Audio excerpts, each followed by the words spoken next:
Ankleshwar fire વિભાગ હવે superfast બનશે। ₹1,86,00,000ના અત્યાધુનિક સાધનો વસાવ્યા, જેનું લોકાર્પણ મંત્રી ઈશ્વરસિંહ પટેલના હસ્તે કરવામાં આવ્યું। આપત્તિ વ્યવસ્થાપન વધુ મજબૂત બનશે। કાર્યક્રમના અંતે મહાનુભાવોએ નવા વાહનો અને સાધનોને લીલી ઝંડી બતાવી પ્રસ્થાન કરાવ્યું હતું। અંકલેશ્વર ફાયર વિભાગ હવે સુપરફાસ્ટ બનશે। ₹1,86,00,000ના અત્યાધુનિક સાધનો વસાવ્યા, જેનું લોકાર્પણ મંત્રી ઈશ્વરસિંહ પટેલના હસ્તે કરવામાં આવ્યું હતું। આપત્તિ વ્યવસ્થાપન વધુ મજબૂત બનશે।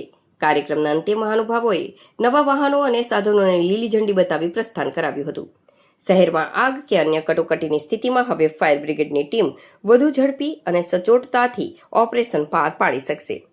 અંકલેશ્વર નગર સેવા સદનના ફાયર વિભાગને ગુજરાત અર્બન ડેવલપમેન્ટ કંપની તરફથી ₹1,86,00,000ના ખર્ચે અત્યાધુનિક વાહનો અને સાધનો ફાળવવામાં આવ્યા છે, જેમાં રાજ્યના જળસંપત્તિ મંત્રી ઈશ્વરસિંહ પટેલના હસ્તે વિધિવત લોકાર્પણ કરવામાં આવ્યું હતું।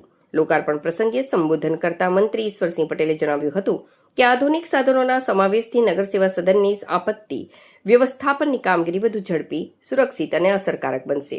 આનાથી સ્થાનિક નાગરિકોને મુશ્કેલીના સમયે વધુ સારી અને ત્વરિત સેવાઓ પૂરી પાડી શકાશે। આ કાર્યક્રમમાં નગરપાલિકા પ્રમુખ જિગ્નેશ અંદાડિયા, ચીફ ઓફિસર કેશવ કોલડિયા સહિત સ્થાનિક નગરસેવકો, સરકારી અધિકારીઓ અને કર્મચારીઓ મોટી સંખ્યામાં હાજર રહ્યા હતા। કાર્યક્રમના અંતે ઉપસ્થિત મહાનુભાવોએ નવા વાહનોને સાધનોને લીલી ઝંડી બતાવી પ્રસ્થાન કરાવ્યું હતું।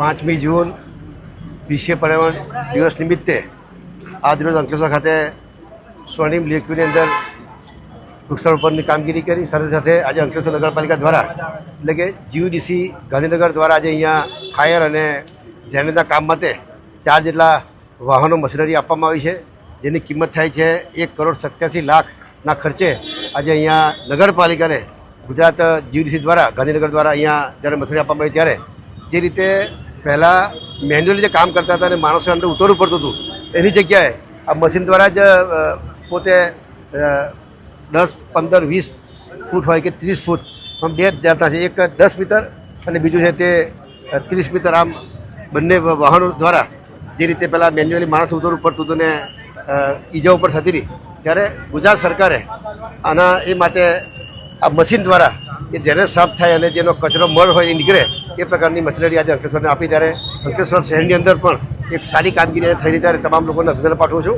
આપ સૌનો આભાર।